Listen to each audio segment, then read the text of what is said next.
Hello, and welcome to the lecture on eukaryotic features in our cell module. The cell structure and function module is one of our largest ones. It's had to be broken up into several parts, and even this video will probably be broken up into two different uh, sections where we'll get through the nucleus and the endomembrane system, and then we'll finish up with the mitochondria and some other organelles, uh, and we'll go from there. All right, so continuing with the cell, we're learning all the parts so we know which parts we can differentiate between prokaryotes and eukaryotes. We mentioned ribosomes earlier, how they're different. We looked to the future on how we can target prokaryotes, and we have also seen that prokaryotes have a lot of novel features that eukaryotes do not have. And now we'll see the same is true in eukaryotes. Okay, and one more time as we go forward, we want to remember that our scale of eukaryotes is about tenfold higher or more than most prokaryotes. All right, um, so here we are. The star of the show of any eukaryotic cell is its nucleus, and most of the time when we stain a cell even, you can see this nucleus is also stained, or it's counterstained to have contrast to where the nucleus lights up. And here you can see how in the picture that they targeted the nucleus with fluorescent proteins, took two pictures of it and laid them on top of each other. So you can see one through the green filters, that filters out the light so it shows up green, and then one so that the red shows up. And then they lay them on top of each other, and you can see how neat it looks.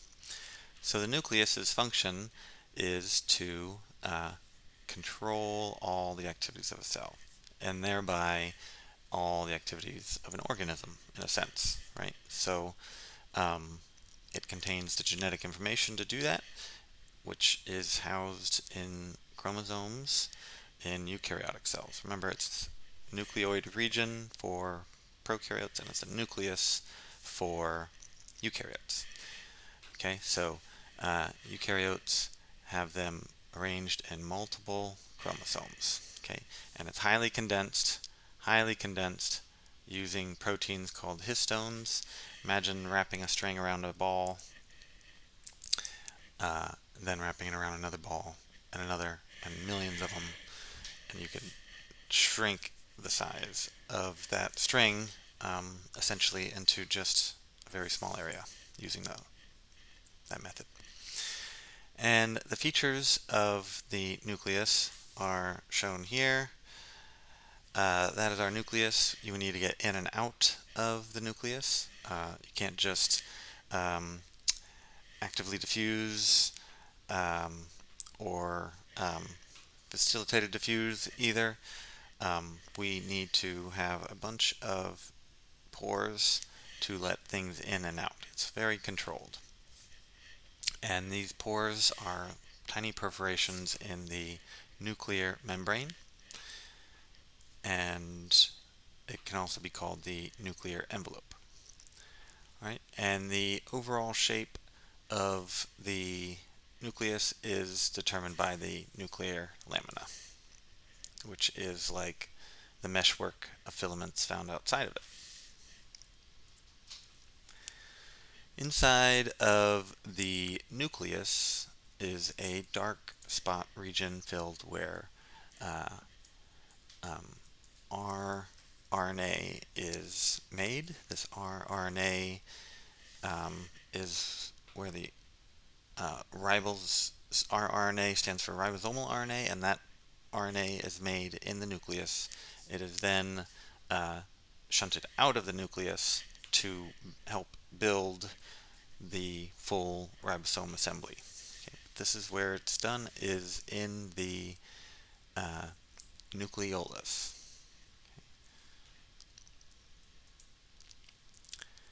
We mentioned ribosomes earlier.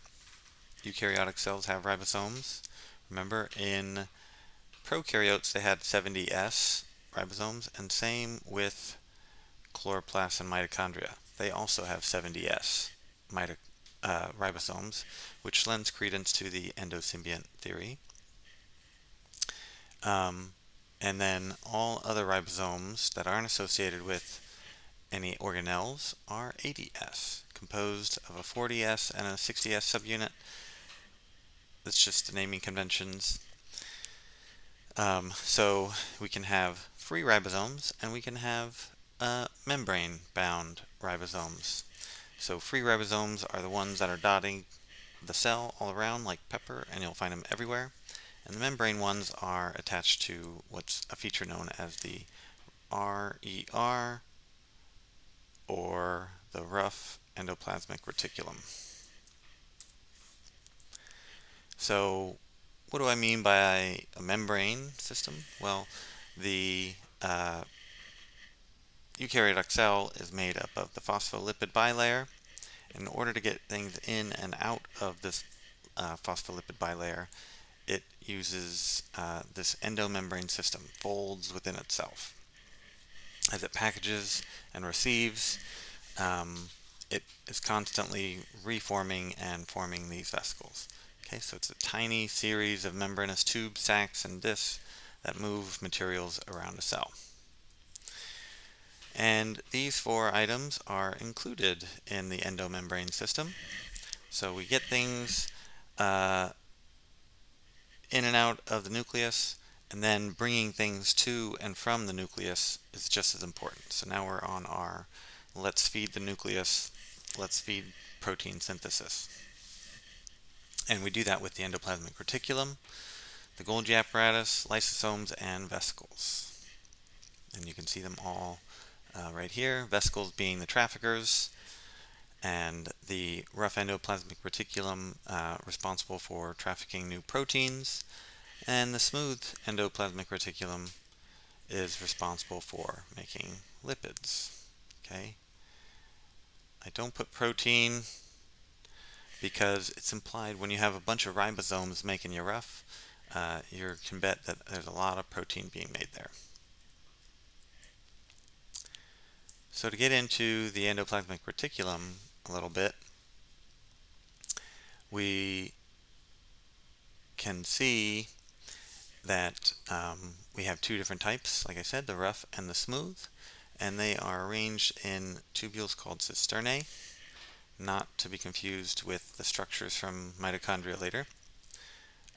And like we said, the rough endoplasmic reticulum will transport new proteins tested for the plasma membrane. It uses that membrane, builds them inside that membrane, and then shoves it to the outside of the cell.